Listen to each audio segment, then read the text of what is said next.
मुद्दे तुम्ही या ठिकाणी मांडलेले आहेत। आम आदमी सोबत तुम्ही काम केलेलं आहे, पण हे सगळं काम पडद्यामागचं होतं। प्रत्यक्षात तुम्ही कधी फ्रंटफूटवर आलेला नाही, पडद्यामागून सगळ्या हालचाल। पण यामुळे एक फायदा तुम्हाला झाला असेल की पक्षामधली अंतर्गत रचना नेमकी कशी असते आणि कशा पद्धतीने पक्ष काम करतात याची बारीक सारीक माहिती तुमच्याकडे आहे। त्यामुळे तुम्ही यापुढे याच माध्यमातून राजकारणात येण्याचा विचार करताय का? कारण की तुम्हालाही माहिती आहे की जे तरुण आहेत त्यांच्या अपेक्षा या जास्त आहेत तुमच्याकडनं, म्हणून। हे बघा, मी राजकारणात येण्याचा विचार करतोय का नाही, राजकारण फक्त मला वाटतं इलेक्शन पुरतं लिमिटेड नसतं। आपण खूप मोठी चुकी करतो, आपण फक्त राजकारणाला इलेक्शन पुरतच बघतो आणि त्यामुळे आपण बघतो 5 वर्षातून एकदा इलेक्शन होतं, 5 वर्षातून एकदा आपण वोट देतो आणि त्याच्यानंतर आपण शांत बसून राहतो। काय बदलतं त्याच्याने?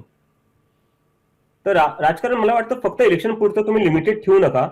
राजकारण हे पूर्ण 5 वर्षासाठी असलं पाहिजे। भलेही तुम्ही इलेक्शन लढताय न लढताय, तुम्हाला वोट मिळताय न मिळताय, तुम्ही दबाव बनवून ठेवला पाहिजे सरकारवर। जर दबाव नसेल तर मग सरकार असं होऊन जातं ते कोणाचंच ऐकायला तयार नसतं आणि हे देशाच्या लोकतंत्रासाठी खूप घातक आहे। तर राजकारणाला कधीही फक्त 5 वर्षातून एकदा होणाऱ्या निवडणुकीपुरतं लिमिटेड ठेवू नका।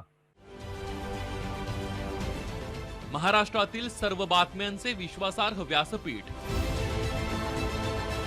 सकाळच्या सर्व सोशल मीडिया प्लॅटफॉर्मला लाईक, फॉलो आणि सबस्क्राईब करा। तसंच सर्व नोटिफिकेशनसाठी बेल आयकॉन प्रेस करायला विसरू नका।